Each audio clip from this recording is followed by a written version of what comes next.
Morning everyone, it's Carol at Aakash Journals. Thanks so much for popping by.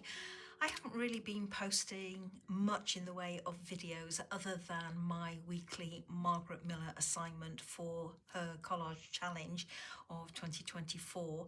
And the reason for that is because I've been working in the background trying to finish off some of the journals that I've had on the go for a wee while that I need to get finished. But today I don't feel in the mood for working in those journals. I just wanted to have a little bit of a play. And last year I tried my hand for the first time at doing grid collaging, and I thought that that is what I would like to do today. So I've lifted out some bits and bobs. As you can see here, I've got a nice little array.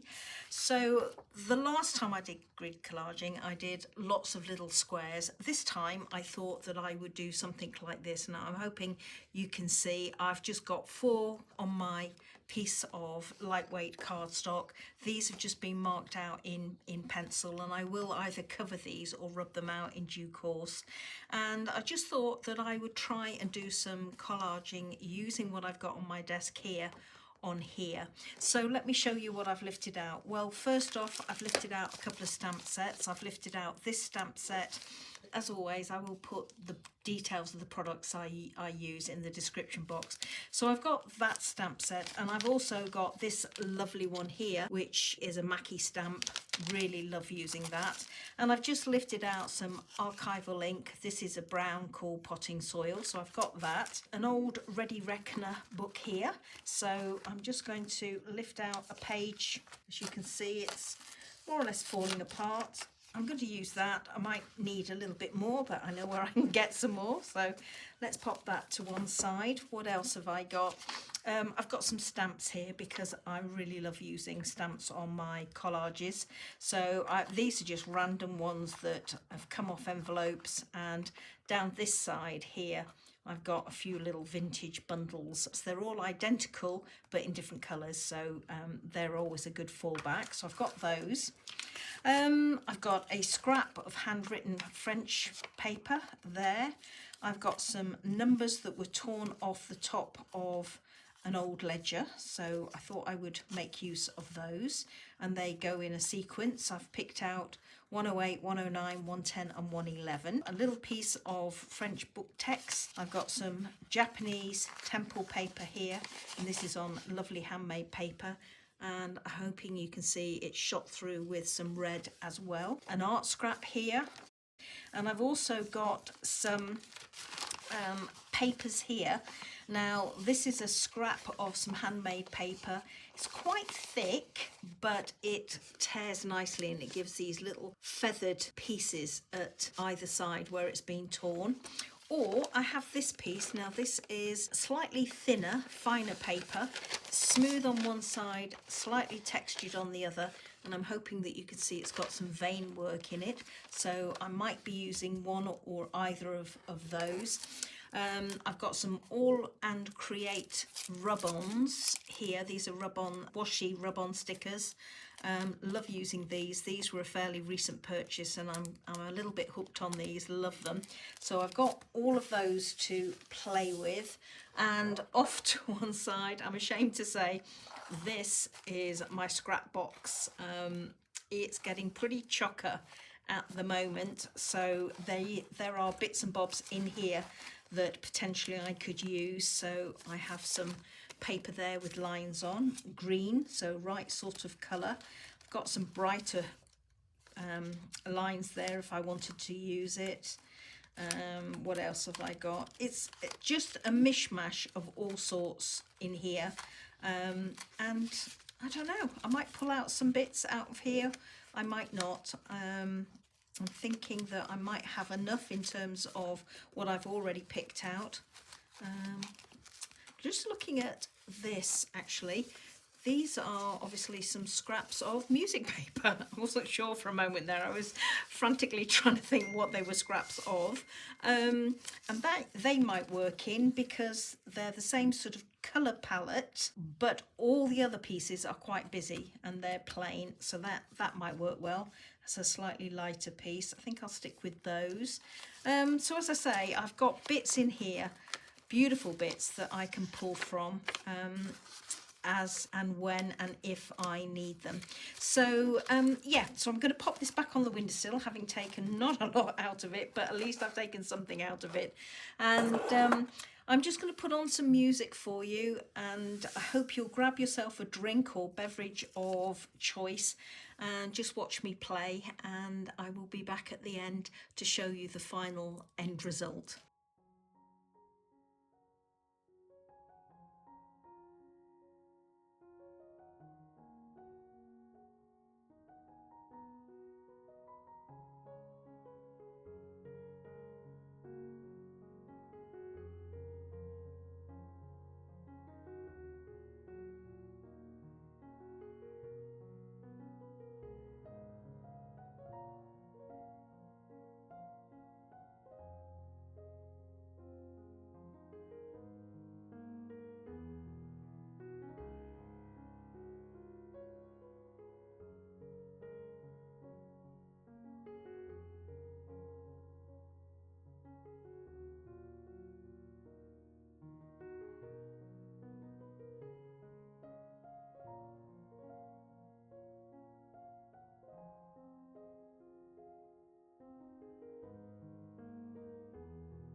So there we go, everybody. That's my finished collage. A little bit busier than I intended, but overall I'm happy with it. And let me bring in another one that I've also done so that I have a matching spread in my Margarete Miller journal for 2024.